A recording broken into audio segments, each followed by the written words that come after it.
in addiction neuroscience, we try to see what are the circuits that are involved when people have significant level of craving for substances.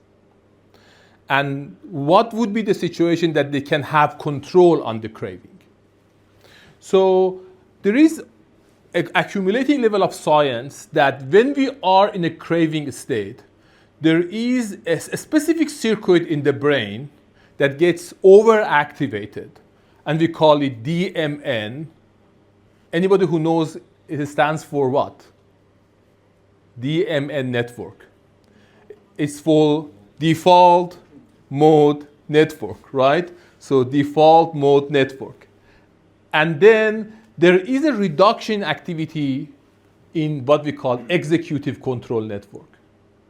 And then when people go to a control state, then the executive control network get activated and default mode network goes down. So this is a sort of the balance. And it seems that there is a specific network, it's called saliency network, that shifts this network, this state to the other state. So it works to make a balance between those.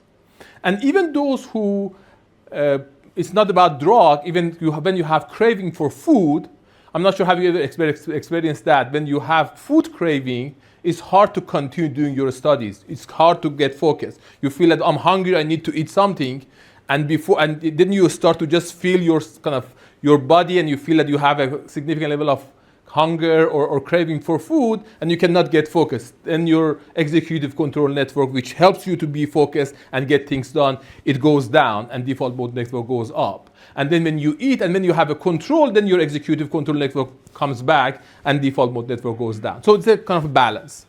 And one of the interventions for addiction treatment is just see how we can reduce that level of craving with different types of interventions.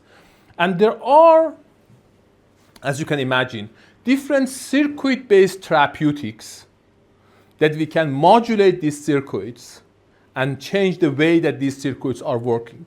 And these different circuit-based therapeutics are technically inventions, right? So there are new inventions in the field that people can use to modulate different circuits. In one of the first trials in the field, among people with methamphetamine use disorder, we recruited 30 people with methamphetamine use disorder with one of those kind of inventions and used that one that we call transcranial direct current stimulation, with putting the electrodes on right anodal on the right side, cathodal on the left side. And we showed that in that trial, over the time, that specific stimulation can reduce the level of craving that people would experience. And that was a kind of an evidence that it potentially can be helpful for reducing craving in the same idea. But that specific trial was targeting the LPFC, but we have been thinking how we can engage the entire network. So we started to use a more kind of recent invention in the field that we can engage a network. So we can use multiple electrodes to oscillate both nodes of the network together in a way to connect them together.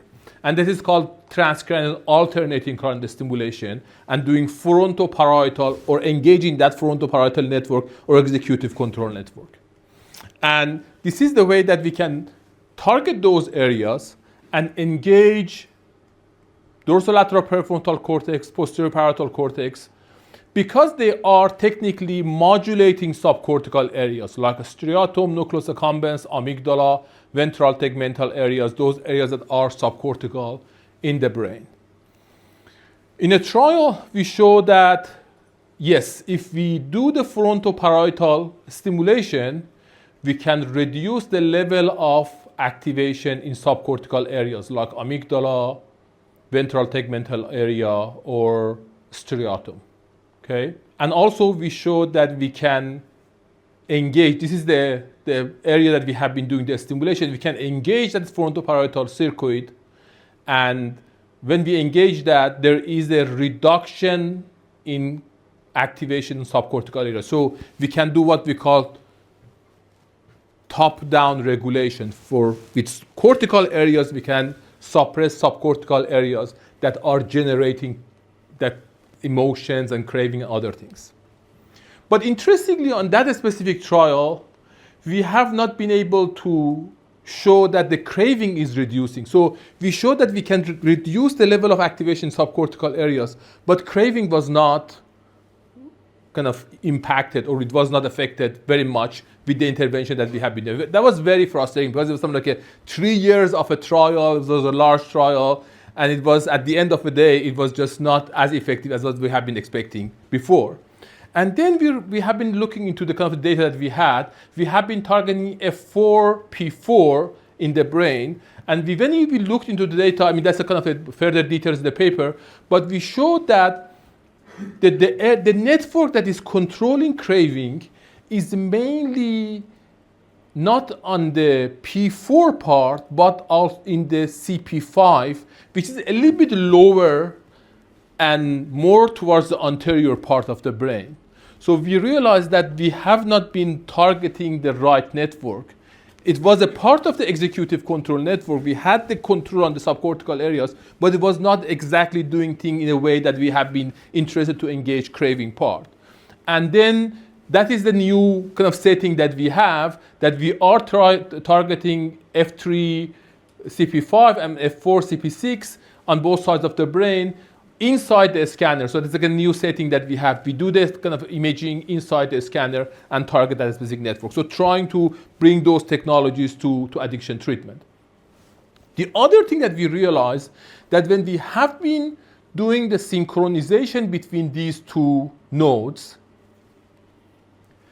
we have been using one frequency for all the patients that we had. We have been using frequency of 6 hertz to be able to oscillate them together.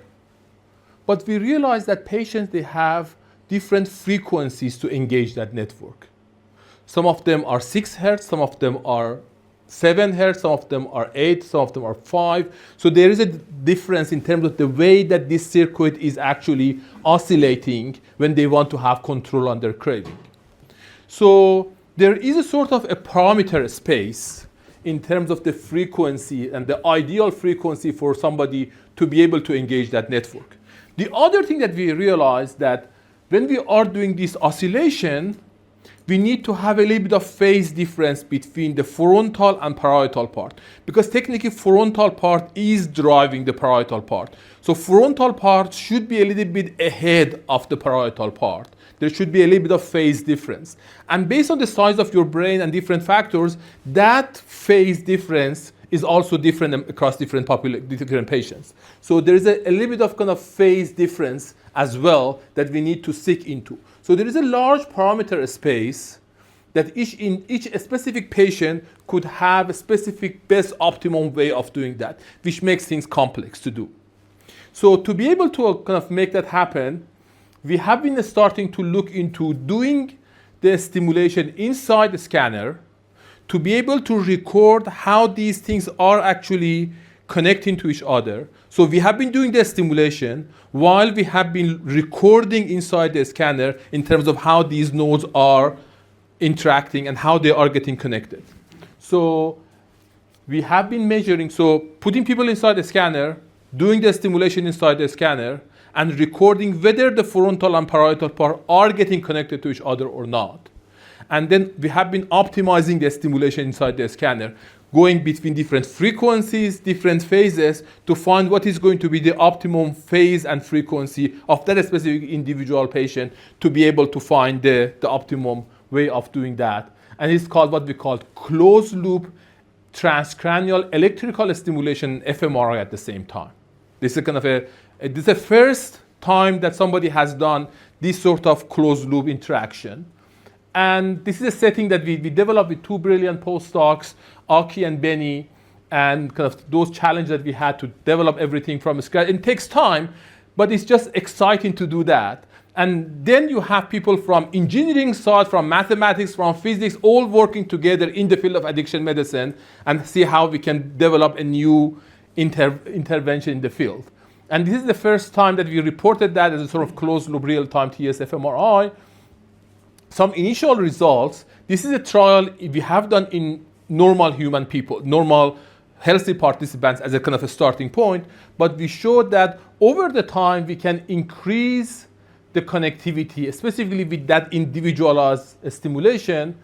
And we have not been able to change the reaction time, but the accuracy of intervention is improving over time, which is encouraging very much for us to be able to engage that network.